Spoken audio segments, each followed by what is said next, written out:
এটা সাবস্ক্রাইব করে দিবেন। আজকের ভিডিওটা আসসালামু আলাইকুম। আপনারা সবাই কেমন আছেন? আপনাদের দোয়া ও ভালোবাসায় আলহামদুলিল্লাহ আমিও ভালো আছি। আজকে রান্না করব হাঁসের মাংস চুই ঝাল দিয়ে। এবার দিয়ে দিলাম পেঁয়াজ। পেঁয়াজটা লাল হওয়া পর্যন্ত অপেক্ষা করব। এই যে আমার পেঁয়াজটা বাদামি কালার হয়ে আসছে। এবার একটু সামান্য পানি অ্যাড করব। এবার দিয়ে দেব তেজপাতা, লং, দারচিনি। এবার দিয়ে দিব ছোট ফল,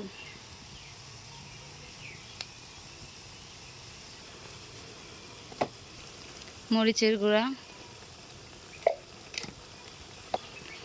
হলুদের গুঁড়া,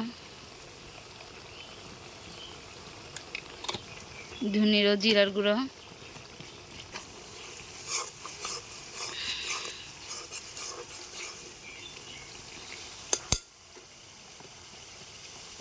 এবার দিয়ে দিব লবণ, আদা ও রসুন বাটা। এবার সুন্দরভাবে কষিয়ে নিব। সব মশলা সুন্দরভাবে একসাথে কষিয়ে নিব।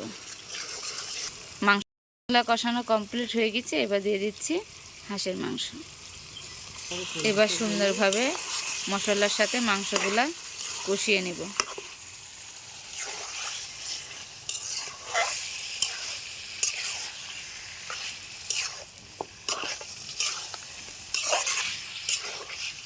এবার ঢাকনা দিয়ে ঢেকে দিব। আমি একটু ঘরে যাই, কি জানি আমার মাংস থেকে পানি ছেড়ে দিয়েছে। এবার আবার কিছুক্ষণ নেড়ে চেড়ে দিব। এমনভাবে কিছুক্ষণ কষাবো।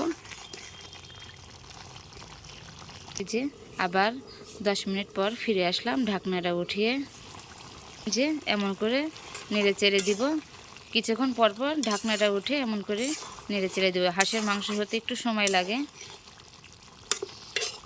আবার কিছুক্ষণের জন্য ঢাকনাটা আবার ঢেকে দেবো। এমনভাবে কষিয়ে নেব। আবার ফিরে আসলাম 15 মিনিট পরে। দেখুন এমনভাবে কষিয়ে নিয়েছি। এবার দিয়ে দেবো চুই ঝাল। এই দেখুন চুই ঝাল এবার দিয়ে দেবের মধ্যে। চুই ঝাল দিয়ে সুন্দরভাবে কষিয়ে নেব। এই যে চুই ঝাল দিয়ে আমার কষানো কমপ্লিট। এবার একটু ঝোলের পানি দিয়ে দিব। এই দেখুন আমি ঝোলের পানি দিয়ে দিয়েছি। এবার ফুটে উঠলে নামিয়ে নেব। যে আমার হাঁসের মাংস রান্না করা কমপ্লিট হয়ে গেছে। আপনারা বাসায় এমন করে রান্না করে খেয়ে দেখবেন চুই ঝাল দিয়ে, অনেক মজা লাগবে। আপনাদের ভিডিওটা কেমন লাগলো অবশ্যই কমেন্ট করে জানাবেন। ভালো লাগলে ভিডিওটা লাইক করবেন, শেয়ার করে দিবেন। আর অন্য রেসিপি পেতে চ্যানেলটা এই পর্যন্তই। আসসালামু আলাইকুম।